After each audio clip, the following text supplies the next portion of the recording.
we do a lot of voicemails on this show, and we have a good time with those. And I got a couple different calls about Notre Dame, so we're going to get the voicemails here a little bit later in the show. But one of the consistent calls we get around Notre Dame kind of all hints at the same thing, which is how the offense is going to look different in 2025. And y'all, it will. Same OC, for sure. Mike Denbrock's still there. And if you're a Notre Dame fan, you say, thank the Lord for that. But Riley Leonard, no longer there. Now, I told you before the spring started, hey, Steve Angeli, I'm calling my shot. He's the guy.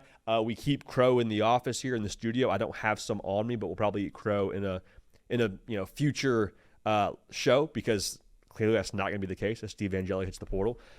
Watch the Notre Dame spring game, and CJ Carr looks like the guy. And I think with CJ Carr being your quarterback here in 2025, that to me says that Notre Dame is going to make it a point to be more explosive. Not just score more points, but be more explosive.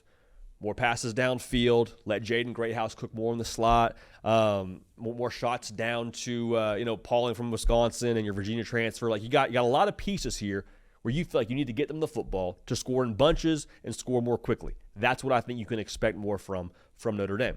Not saying you abandon the run game, not saying that you totally reinvent your offense, but I think that Notre Dame will be in, I said this before, a lot more like elementary school handball than ping pong. Like ping pong, you're hitting the ball back and forth, waiting for the other person to make a mistake. Play great defense, run the ball, we'll score in the 20s, we'll win the football game. Elementary school handball, you're trying to knock that sucker as far as you possibly can to make them keep pace with you or go, chase it down and try and find a way to stick around with you when it comes to handball. I mean, if you can tell, it was nice at elementary school handball, but that's neither here nor there. The point being, all of this to me points back to Marcus Freeman and his evolution as a CEO in college football. Like, what do great CEOs do? Great CEOs, one, adapt to their employees. Great CEOs have a clear vision, and they're able to anticipate what needs to happen next. They are proactive, not reactive. Okay. Third, they learn from their errors. Now, Marcus Freeman, in a very short amount of time, I think has become one of the best coaches in the sport. But there's still some things that I'm sure he would tell you himself, like they're continuing to adapt to. And he said that as well with us in a conversation on this show. But let's start with that first point, adapting to your employees. CJ Carr has a whip for an arm. You watch that spring game, made some special throws, a couple throws where you say, okay, that's a little bit different than we've seen here in the past in South Bend. That's something that maybe we could let loose a little bit more in 2025. Based on Steve Angeli transferring out and what I think is true about that quarterback room right now, I would be shocked if he does not start game one against Miami. That's my feel for this. In addition to that, you got some weapons where we told you on the field post-game in Atlanta after they lost to Ohio State for the national championship game. Hey, these skill players, they might be better than we even got to see this year. Because I saw Jaden Greathouse cook two secondaries in Penn State and Ohio State for over 100 yards in the biggest stages of Notre Dame's season, and we hadn't seen him go over 100 yards all year long. Like, that guy might need to see the football a little bit more. And you go get, you already had Jordan Faison, but I mentioned your Wisconsin transfer and your Virginia transfer in Fields and Pauling. Like, you got some dudes now that need to see the football. So Marcus Freeman is saying, okay, we got these guys, plus Jeremiyah Love that can help us in the pass game. That's probably going to be a way that we attack some teams. We're probably going to put the ball in the air a lot more than we did with Riley Leonard running the show.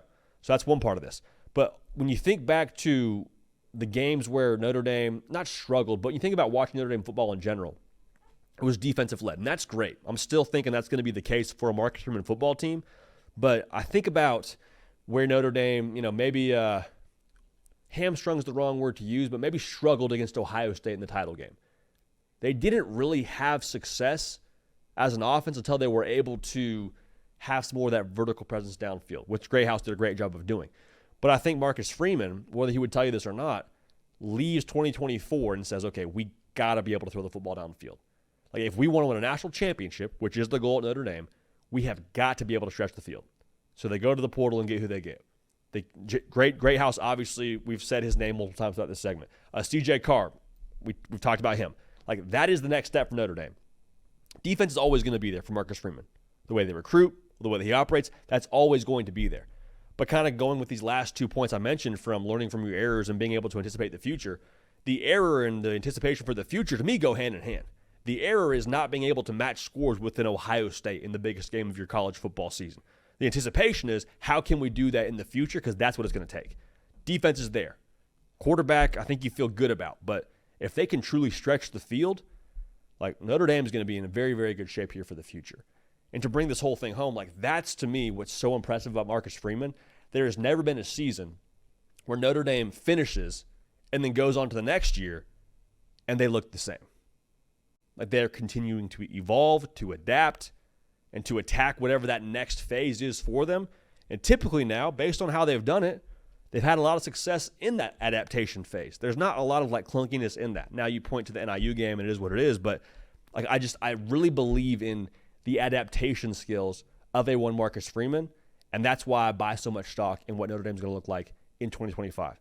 Sure, you lose Riley Leonard. There's no way around that. You lose some key pieces on defense, but I really believe that as a whole now, Notre Dame in their next phase, with being more explosive on offense, that's going to be a reality. And if I know anything about Marcus Freeman, it's going to be something that is effective to a very, very high degree. So we'll keep a pulse on that, and we'll obviously continue to keep track of what Notre Dame here is in the future.